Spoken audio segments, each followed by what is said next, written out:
Gusto ko lang i-document tong araw na to kasi today, itingin ako ng proposal ring or engagement ring.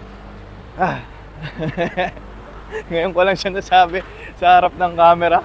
Nakakaba pala. Pagtingin pa lang ng sing-sing, nakakaba na. So, paano pa kaya yung time na magpo-propose na ano? Woo! Let's go! Guys, dito na ako. Wait. Oh, yeah. Oh, this one much better. Pagdating ko sa bilihan ay talagang sobrang daming pagpipilian. Kaya buti na lang nagtingin-tingin muna ako ng mga singsing na pakiramdam ko ay kanyang magugustuhan. Guys, di ako mapakali kasi today is the day, guys. Ngayong araw yung pagbili ko ng singsing. Winter setup kasi kinakabahan, bibiling singsing. Woo! Guys, alis na ako. Punta na ako sa singsingan. So, nailabas yung emotions ko ngayon naman nandito pa. Kasi mamaya, hotdog, baka masabi ko. Hindi pa ngayon yung promotion, guys. Bibili pa lang ng singsing. Kabado na si Idel.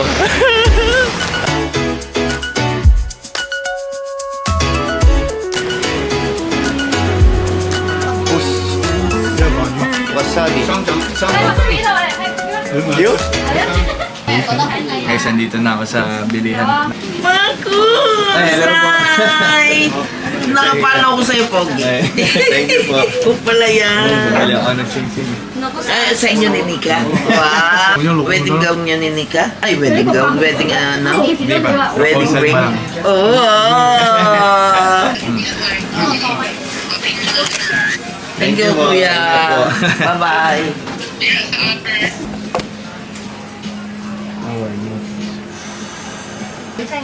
Okay.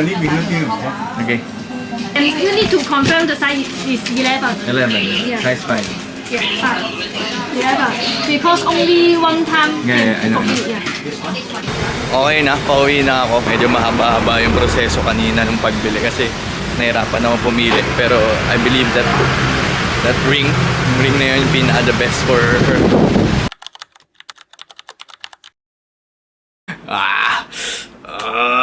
Guys, today is the day. Ha! Wait lang. Ha! Practice. Will you marry me? Search ko nga. How to kneel? How to kneel in proposal. Should be straight. Put your weight on your front leg, kick back, drop, will you marry me? Get the 90 degrees. That's it. It's easy. Closer to your partner? Do this. Will you? Will you? Wait lang, guys. So, bago ko mag-propose, first of all, I want to say thank you to my Lord and Savior, Jesus Christ. He's the main reason kung bakit nangyayari lahat to, ano. Diba? Sabi ko nga sa last vlog ko, nagkaroon ulit ng purpose yung life ko after surrendering my life to Him. And all throughout our relationship ni Nika, all throughout, we keep fighting na maging center si Lord. And we're now here. Gusto ko yung essence nito, gusto ko yung purpose nito is to glorify Him. And I believe this is your will, no? God, and let your will be done. Guys, samahan nyo ako hanggang makapag-propose ako. I hope you'll join me. And bago ko umalis dito sa bahay, no? Please, help me reach 10,000 subscribers. No? Malapit na tayo, nasa 7,000 na ngayon as of now. Hit the subscribe button. Kasi pag hindi nyo hinit yung subscribe button, baka mag-no pa si Nika niya. Hindi naman. Lord, wag naman. Yeah. So yun, tara! Let's go! Here's the plan, no? Sinulat ang plano, no? Sinadya kong isulat ang aking plano dahil may 3 bagay na gusto kong mangyari bago ko mag-propose sa kanya. At ang pinakauna ay makilala niya ang aking pamilya. Never pa kasi namin napakilalang isa't isa dahil parehas kaming OFW ni Nika. Kaya napapanood lang nila ang aming relasyon sa social media. Pero sobrang grateful namin ngayon sa aming mga kumpanya dahil parehas kaming pinayagan na magbakasyon sa Pilipinas. Kaya ngayon na ang tsansa na ipakilala ang isa't isa. December 10 ang flight namin. 1:00 ng umaga ang aking dating. Mauuna lang ako ng 5 oras kay Nika. Kaya ginawa ko, sinabihan ko na ang aking pamilya na mag-check-in sa pinakamalapit na hotel sa Naiya para mabilis akong masundo at masabi ko na rin kay mama ako ay magpo-propose na. So, na-damage yung ating Ay! Nandito na si Boy Boy. Boy Boy! Napunta na kami ng hotel. That's the first plan. Let's go! Ito na kami guys sa hotel. Ako excited lang kausapin siya, boy.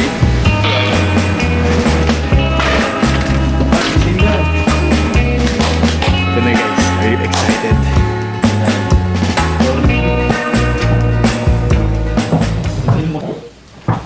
Will you marry me? Puntahin mo yung alarm ko, Gagi. Yung pinakagusto ko kasi mangyari sa Macau mag-propose. Kaso senior na yung magulang niya. Tatanong ko muna, gusto niyo po ba ma-witness yung proposal? So pag ganun, magla-lunch tayo sa 20. Ganyan ka ba niya, no? Proposal! Practice ako eh. Ganyan kanina. Sabi ko na sa aking mama. Ito ang aking mama. So mamaya imimit niya si Nika. Huwag ba ako mandulas ka mo? Ay, ganda na siksik. Uy! Tago ko na to. Baka madulas pa si mama eh. Nabulilyaso pa yung plano. So antayin lang namin si Nika. 6 pa yun. 7. Yeah. Punta namin ng airport guys. Susunduin na namin si Nika. Good morning! Okada. Ayun o. Yun ako nag-work dati guys. Morning, morning!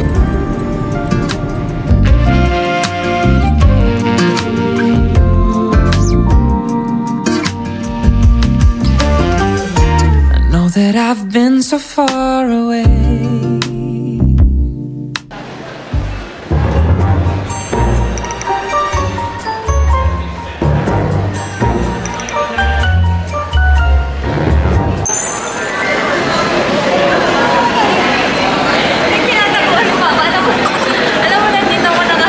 Say hi kay Popoy. Hello. Oh, ganda talaga ng girlfriend ko. Tinataguan pa ako, dito ako nakatingin sa'yo.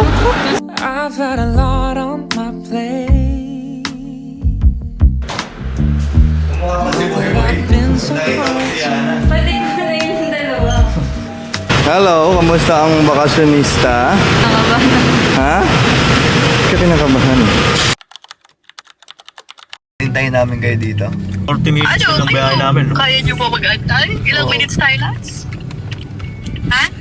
Go na, antayin namin kayo dito. Oh, sige. Sige, sige. Bye-bye, ingat. Bye-bye. Love you. Bye.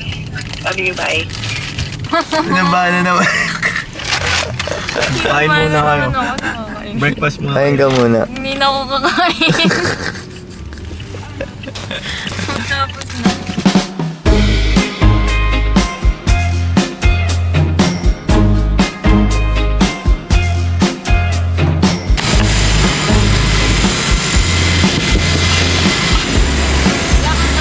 Nasa CR si Nika. Magkikita sila ni Mama.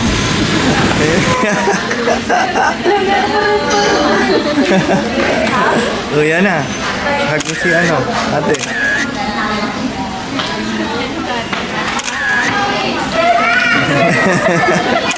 Sino mas matangkad? Tangkad niya, Tangkad niya. Si BJ. Stop. BJ. Hello po. Ito yung kinikwento ko sa'yo. Akala mo. Yung nag-viral. Nag-viral yung vlog. May nag-viral yung vlog natin, yung sa airport. Oo. Tapos nag-uusapan namin.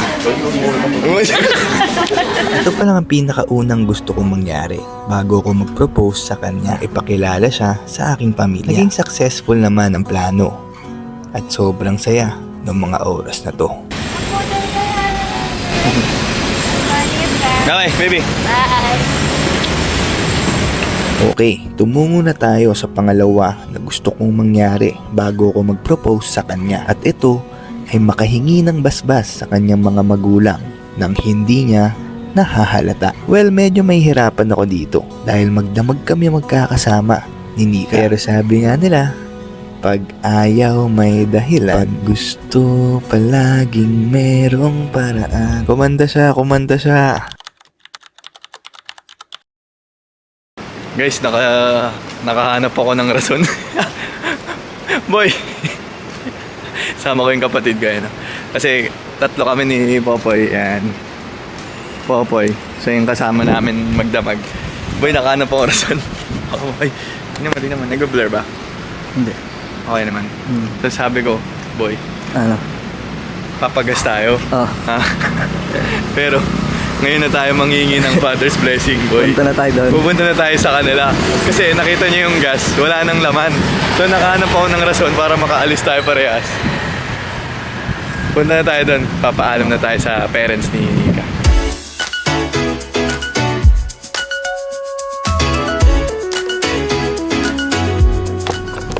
Guys, dito na kami. Magpa-park lang. So, saan na yung sing-sing, boy? Diyan. Ito pala. Ito yung bahay na lang dito.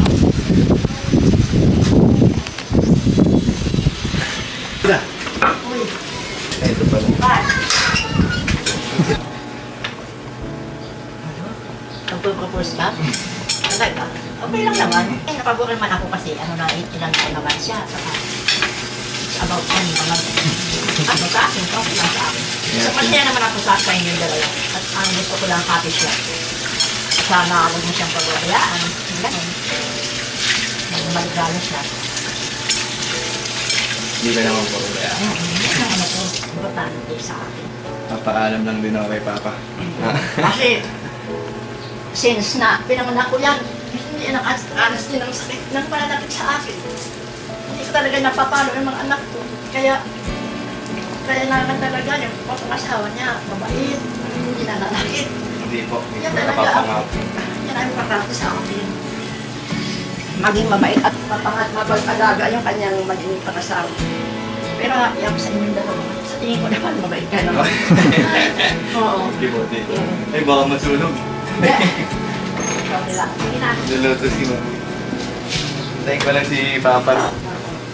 Ako, ano yan? Matutuwa yun yan. Dito. Ogi. Kumusta po?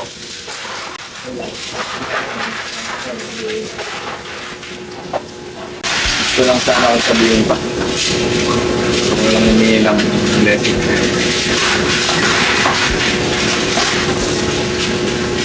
Okay lang. Namin kaya kahit sa mga oras mo sa mabuti. Kapangako naman hindi ko mga sasaktan.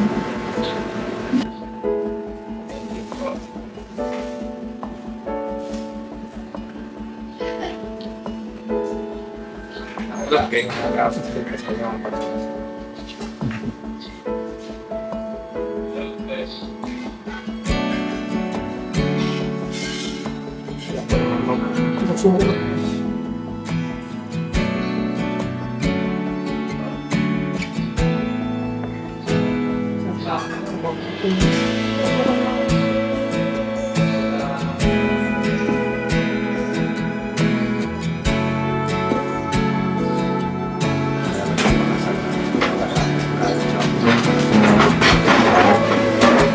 Pero baka mag-propose po ako sa Macau. Pero kung gusto niyo po bang ma-witness, okay lang naman. Makakikita naman namin sa vlog. Sobrang taba ng puso ko sa mga oras na yan. Kahit sinong lalaki yata ang makaranas niya, talagang sobrang saya ng pakiramdam. Kaya maraming salamat po Mama at Papa sa maluwag na pagtanggap sa akin. At ang basbas nyo ang pinakahihintay ko bago ko mag-propose sa anak nyo. Wait lang.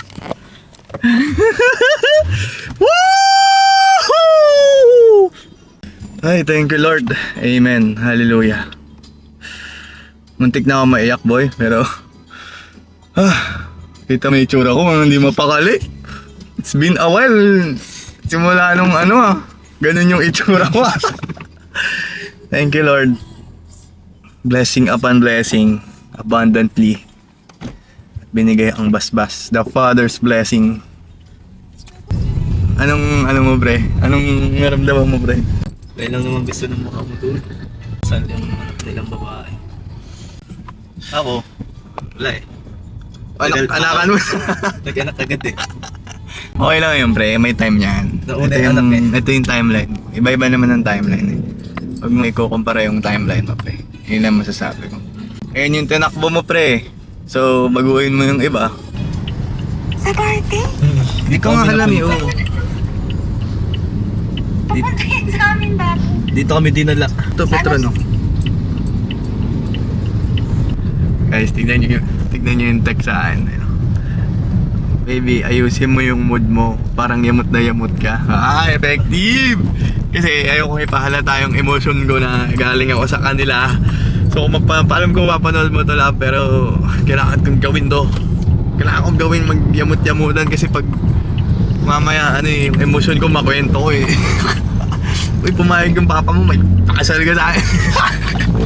Bukas agad. Wala na, di ba? So, yun. Sorry love, pero let's go.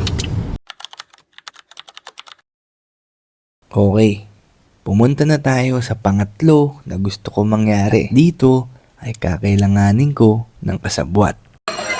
Ano kunin mo, bago? Sino daw? Sino daw?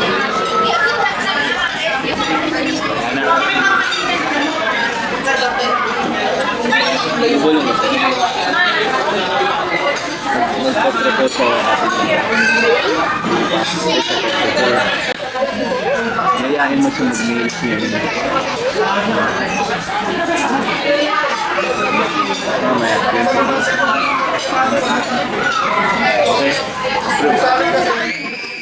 Well, ang pinakagusto ko talaga ay mag full pamper si Nika.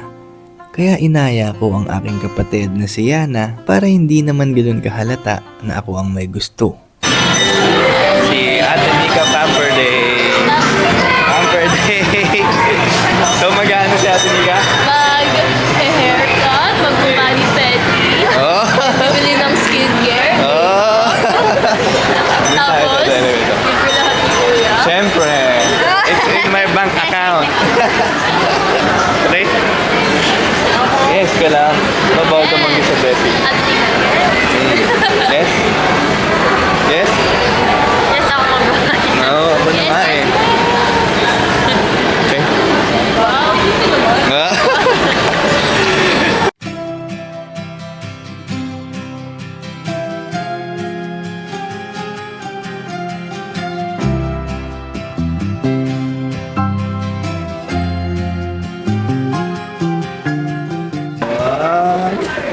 Yung girlfriend ko, di niya alam, magpo-propose na ako sa kanya sa 24. Laid under the willow tree, the last Sana all. Sana, fire at our fingertips, the autumn to discover. If I would have had the worthiness to be the perfect lover, would you stay under the willow tree when I ask you? girlfriend ko. How's your Pamper Day? Sobrang saya lang ng puso ko dahil naka-align lahat na nangyayari. Simula nung pinakilala ko siya sa aking pamilya, nakuha ang basbas ng nanay at tatay niya, at ang pinakahuli ay nakapag-nails siya bago ko mag-propose sa kanya. At pakiramdam ko naman ay hindi siya nakatunog o nakaramdam sa aking plano. Kaya sa huling araw namin sa Pilipinas, may mataimtim akong nagdadasal dahil bukas na ang aking proposal. Listen up, search high and low. Almost gave up, let it go. I should have been standing here alone, but here we are.